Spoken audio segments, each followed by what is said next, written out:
Welcome into the Voice of College Football in our yearly off-season series, Coaches Rankings. We run through the Power 5. We rank all the coaches in every Power 5 conference, 1 through 10, 12, or 14. Please like the video, share these videos out on social media. What do I mean by that? Well, you enjoy the content. Others will as well. Share the videos. Let people know that we are here talking college football with you each and every day. Best discussion, debate, and analysis thanks to your contribution. All right, let's get to the Pac-12. The worst of the Power 5 conferences until proven otherwise. The worst of the coaches until proven otherwise. Not necessarily that he's a bad coach. So understand this. If you have rooting interest in a particular team and therefore a particular coach and really like a particular coach, these guys are the best in the business. So we're going through 65 Power 5 coaches, and most of them are pretty damn good. They're really good at what they do, but they got to be ranked. So there could be a coach who's 10th in his conference who's still a good coach. Such is the case here, most likely. But at the bottom, we've got inexperience, guys that have yet to prove anything. At number 12, we've got Jedd Fisch of Arizona. You would think that he would have been placed in a much, much better position. Arizona's had a pretty stable, good football program. Check out our all-time Pac-12 rankings of the programs. Since joining the league in 1978, Arizona's been a good football program most of the time, a decent football program. Rich Rod takes over. He had a couple decent seasons, 7-6, going to bowl games, and then he went off the rails off the field. Turn it over to Kevin Sumlin, you would think that they would be in great shape. Not the case. He just mailed it in, didn't get it done, left an awful situation for Jedd Fisch. Fisch goes 1-11, loses to Northern Colorado, Northern Arizona, an FCS team. But over the backstretch of the season, Arizona played much better football and finally won a game. Finally beat a team in the Pac-12, won a game to go 1-11.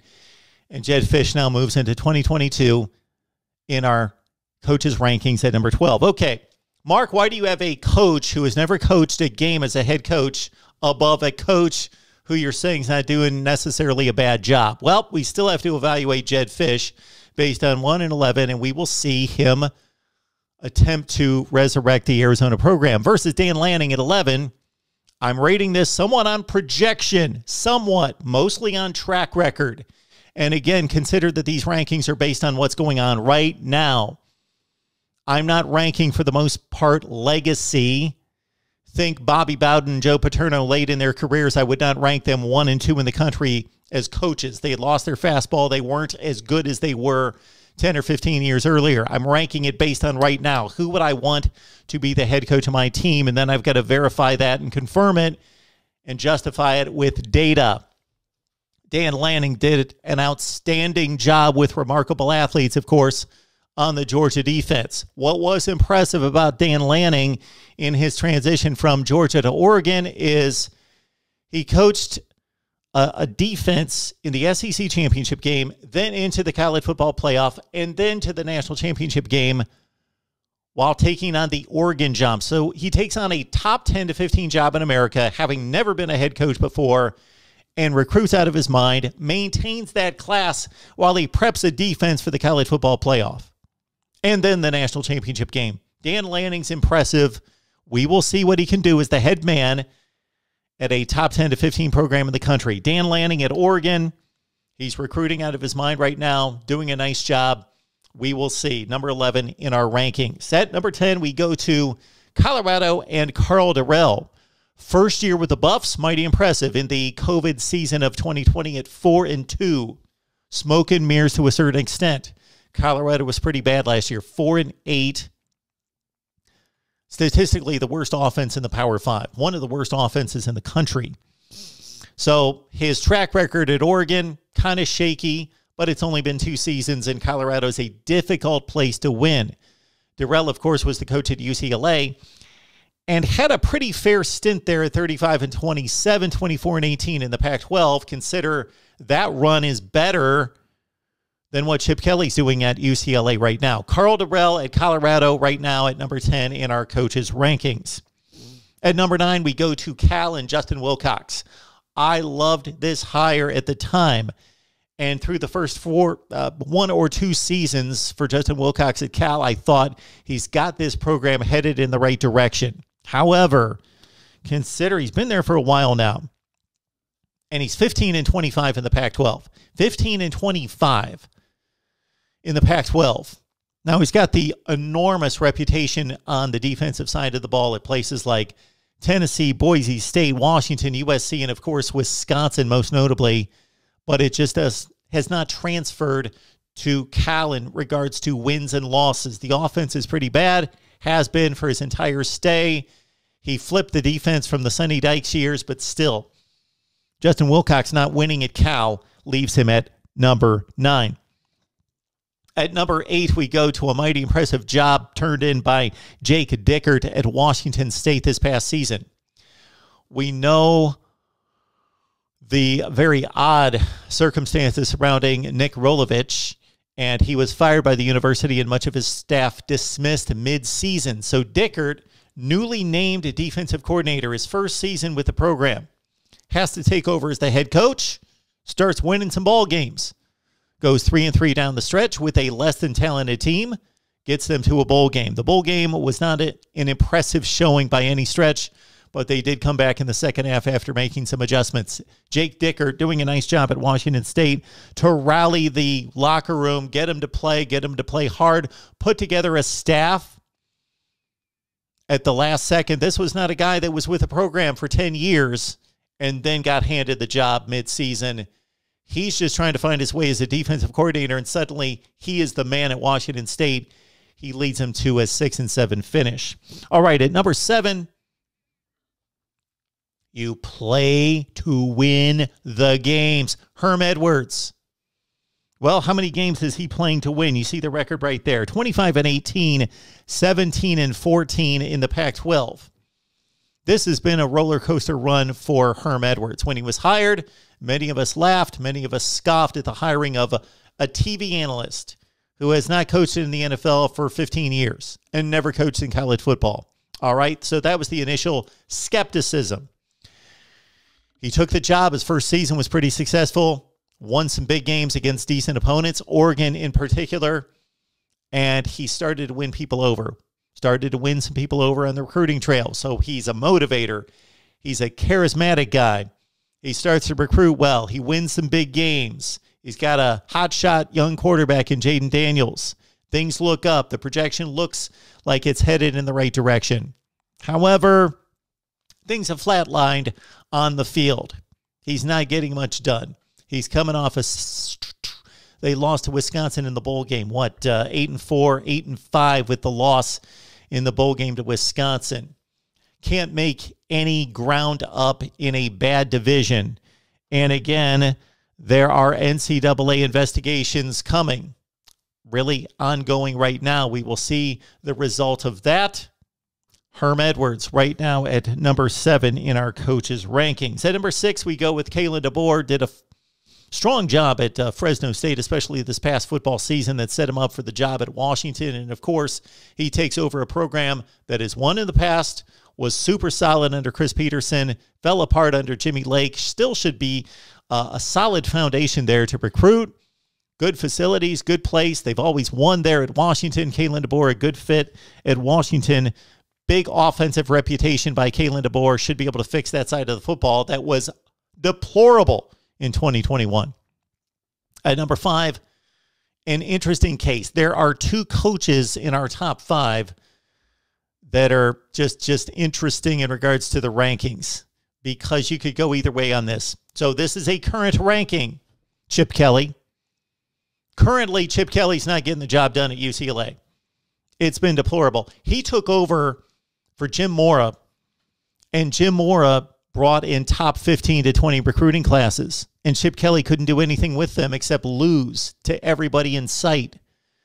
Not develop an offense, a quarterback, nothing. Dorian Thompson-Robinson did not develop as much as he should have. All right, this past season, 8-4. Looks good on the surface. All right, that's a marked improvement. You are what your record says it is. Okay. They beat all the bad teams. They lost to good teams. They didn't beat any good teams. So 8-4, I'm going to hold off on my praise of 8-4. But I'm still going to, even though this is a current ranking, consider Chip Kelly's work at Oregon. It was phenomenal. I don't think that he gets the credit because he did not get the final kick to win a national championship. Get the credit for the work he did at Oregon is phenomenal. 33 in the Pac-12 when the Pac-12 was a much better conference, 46-7 overall.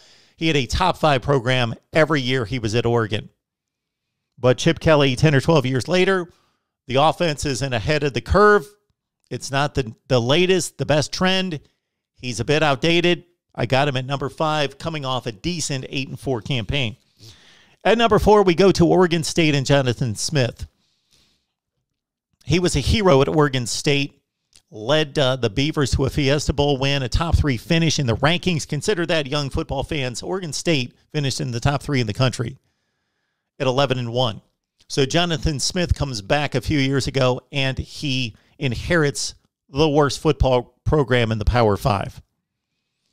If you go to the advanced metrics, Oregon State on both sides of the football was churning out some of the worst football with the worst roster of any Power 5 program in the last 25 years. And Jonathan Smith has made something out of this program. He's figured it out. They went 7-6 last year, and he's got enough credibility and respect now that a quarterback like JT Daniels is visiting and has Oregon State in his top 3. Jonathan Smith, Oregon State at number 4. All right, on to the top 3. And I said that I had 2 coaches in the top 5 that are a bit of a enigma to a certain extent. And this is the next guy, because personally, he's probably not anything but an enigma. He's strong, he's steady, he's intelligent, he's just a class act. But on the field results, David Shaw, time to step up.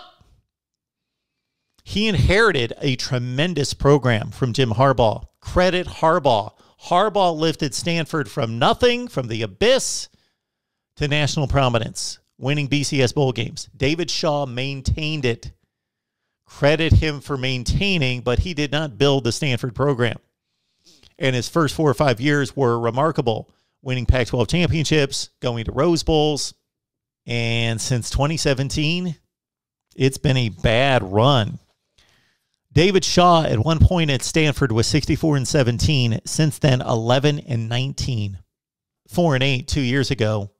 And then maybe like Colorado, a bit of a mirage during the COVID season at 4-2. And then they come back 3-9 this past season. David Shaw, time to win at Stanford. We respect you, but time to win. At number 2, not the guy that many people would place at number 1, because he has not proven anything close to the number 1 selection in the Pac-12.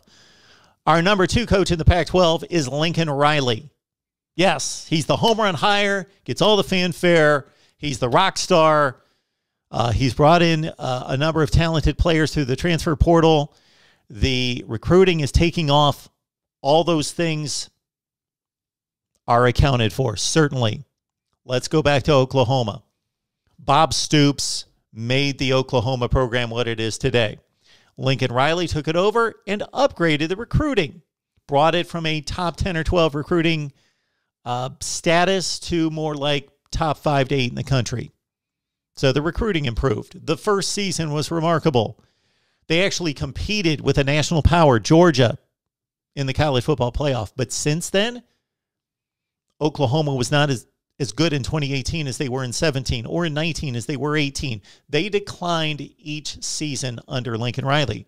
We're still a pretty good football team when he took off, but it's not necessarily going to be an automatic upgrade. It's going to be an upgrade, no question about that, but not necessarily a championship caliber upgrade to Lincoln Riley. The team he left back at Oklahoma was a bit soft mentally and physically. Can he develop an entire football program at USC? Not one that's just an offensive juggernaut that impresses on the field if you're just looking to watch an exciting football game, but wins and can compete at the national level against the big boys. Can he build teams that are stout in the trenches and stout defensively and tough-minded? We shall see. Lincoln Riley, very good job at Oklahoma. Sets him up for USC, number 2 coach in the conference. The number 1 guy, I think this is without question, Kyle Whittingham at Utah, is exceptional. He's got a great postseason record. Look at the team he put out there on New Year's Day against Ohio State that battled to a 48-45 game with a backup quarterback the final 10 minutes of the game. 8 of his last 13 teams have finished in the top 25. He's won just 2 conference championships, but it seems as though he's figured it out in the Pac-12. That was a bit of a transition for Utah, transitioning from Group of 5 football to the Power 5 in the Pac-12. Utah is not going to attract the top talent regardless of whether Kyle Whittingham's there or not there. So maybe a knock against him would be, hey, you're Utah. You are a perennial top 15 team in the country, something in that range. You should get better talent. I don't know that Utah ever would or ever will. But ever since taking over for Urban Meyer, he has built and maintained that program in his image. Toughness, discipline. Nobody wants to go to Utah and play. Nobody wants to play Utah. They are rock solid, steady. Number 1 coach in the Pac-12, Kyle Whittingham. One more time, Whittingham at 1, Riley at 2, Shaw at 3, Jonathan Smith at 4, Chip Kelly at 5, DeBoer at 6, Edwards at 7, Jake Dickard 8, Justin Wilcox at 9, Karl Dorrell, Jedd Fisch, Dan Lanning are bottom 2 in the Pac-12. Let us know what you think down in the comment section below. We will be back with another Power 5 coaches rankings right here at the Voice of College Football. Please like, subscribe, hit that bell for the notifications. Join us on our next call-in show right here at the Voice of College Football.